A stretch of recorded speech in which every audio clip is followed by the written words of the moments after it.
So guys Avengers 4 से related आपने ये प्लॉट थ्योरी तो सुनी ही होगी कि टोनी स्टार्क विजन को स्टार्टिंग में ही फिर से जिंदा करेंगे, लेकिन क्या आपको पता है कि विजन के वापस आने के बाद उसके पास कौन सी पावर्स बचेंगी। और इसके अलावा इस प्लॉट थ्योरी के हिसाब से टोनी स्टार्क विजन को एक ऐसा आर्क रिएक्टर देंगे जो कि माइंड स्टोन की तरह बहुत ही छोटा होगा और बहुत ही पावरफुल होगा। और आज हम यही बात करेंगे कि किस तरीके से टोनी स्टार्क ने उस आर्क रिएक्टर को भी डिजाइन किया होगा। और इस आर्क रिएक्टर की इंपॉर्टेंस इसलिए भी सबसे ज्यादा है क्योंकि विजन के अंदर कोई सोल नहीं बल्कि एक कंप्यूटर प्रोग्राम है जारविस का। अल्ट्रॉन की थोड़ी बहुत कॉन्शियसनेस है और इसी को पावर करता था माइंड स्टोन, यानी कि माइंड स्टोन जो है एक सोल की तरह काम करता था विजन के लिए, जो कि अब उनके पास नहीं है। और यही वजह है कि अगर टोनी स्टार्क, ब्रूस बैनर और शूरी की मदद से विजन की बॉडी को रिपेयर भी करते हैं और उनके ब्रेन सर्किट्स को भी ठीक कर देते हैं, तब भी जो है विजन फंक्शन नहीं कर पाएगा। और विजन की बॉडी में मेमोरीज वापस लाने से पहले उनको एक पावर सोर्स फिट करना ही पड़ेगा विजन की बॉडी के अंदर। और यही वजह है कि एवेंजर्स एज ऑफ अल्ट्रॉन में जब हेलन चो की मदद से अल्ट्रॉन ने विजन की बॉडी को बना लिया होता है,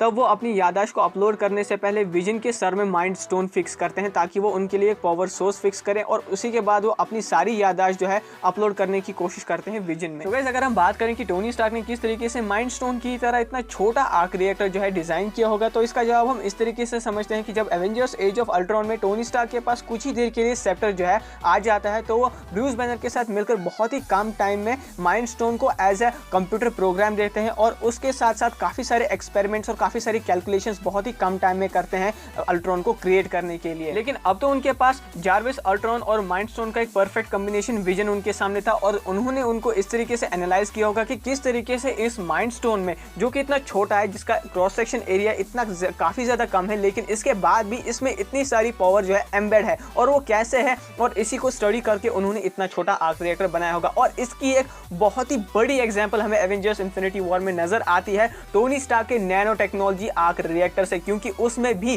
टोनी स्टार्क का पूरा सूट समाया हुआ होता है। यही नहीं बल्कि इस आर्क रिएक्टर ने काफी ज्यादा इनक्रेडिबल पावर दी थी टोनी स्टार्क के नैनो टेक्नोलॉजी सूट को डिफरेंट चीजें क्रिएट करने के लिए एवेंजर्स इन्फिनिटी वॉर में। और इतनी सारी एनर्जी इस आर्क रिएक्टर में आई कैसे टोनी स्टार्क ने इतनी ज्यादा एनर्जी इस आर्क रिएक्टर में फिट की, तो वो विजन के माइंड स्टोन को स्टडी करके ही हो सकता है। लेकिन गाइस अब बात करते हैं कि टोनी स्टार्क के विजन के फोरहेड में आर्क रिएक्टर फिट करने के बाद विजन कितने ज्यादा पावरफुल होने वाले हैं। तो सबसे पहले अगर बात करें विजन की मेमोरी की, तो विजन की मेमोरी कहीं ना कहीं जो है थैनोस के माइंड स्टोन के निकालने से पूरी तरीके से डिस्ट्रॉय हो चुकी होगी। जैसा कि अगर हम किसी मेमोरी कार्ड को तोड़ दें और उसके डेटा को हम फिर कभी भी रिकवर नहीं कर सकते हैं, तो वैसी ही सिचुएशन यहाँ पे विजन के साथ हो सकती है। लेकिन अगर टोनी स्टार्क ने प्रॉपरली जो है सिविल वॉर के बाद के इवेंट से लेके स्टडी किया होगा विजन को, तो वहां पे उन्होंने कहीं ना कहीं विजन की मेमोरीज का एक बैकअप सर्वर बना के रखा होगा, जहां से वो विजन की मेमोरीज को डाउनलोड करके फिर से विजन में अपलोड कर सकते हैं। और अगर बात करें कि विजन कितने ज्यादा पावरफुल होंगे एवेंजर्स 4 में, क्योंकि उनके साथ माइंड स्टोन नहीं है, तो शेप शिफ्टिंग जो वो करते थे, यानी कि रूप बदलना, जो कि हमने एवेंजर्स इन्फिनिटी वॉर में भी देखा,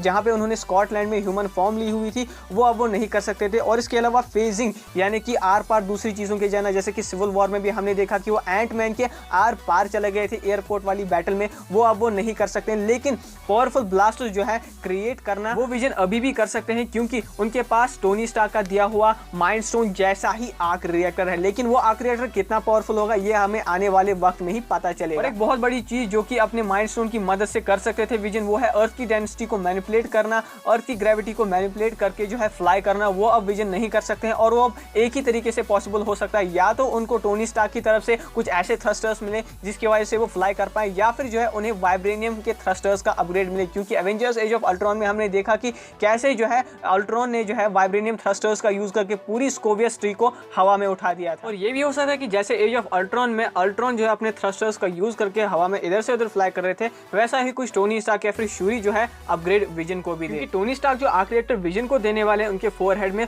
वो एक तरीके से विजन को जिंदा रखने का काम करेगा और कुछ थोड़ी बहुत एक्स्ट्रा फंक्शंस जो है विजन को देगा, लेकिन पूरी तरीके से माइंड स्टोन की तरह पावरफुल आर्क रिएक्टर नहीं होगा। लेकिन गाइस यहाँ पे एक और फैक्ट है, विजन के पास जो कॉमिक्स में एक पावर सोर्स था अपने फोरहेड के ऊपर, वो माइंड स्टोन नहीं था बल्कि वो एक लाइट स्टोन था, और वो भी काफी ज्यादा पावरफुल था माइंड स्टोन की तरह। सो गाइस आपको क्या लगता है कि क्या विजन्स को ये अपग्रेड्स मिलेंगे एवेंजर्स 4 में? और गाइस क्या आप इस थ्योरी से एग्री करते हो? मुझे कमेंट सेक्शन में जरूर बताना। और अगर आपको ये वीडियो पसंद आया तो इस वीडियो को लाइक करें, शेयर करें, और साथ ही साथ अगर आपने अभी तक चैनल को सब्सक्राइब नहीं किया तो कर लीजिए। मैं मिलता हूं आपसे अगली वीडियो में। Till then take care and good bye.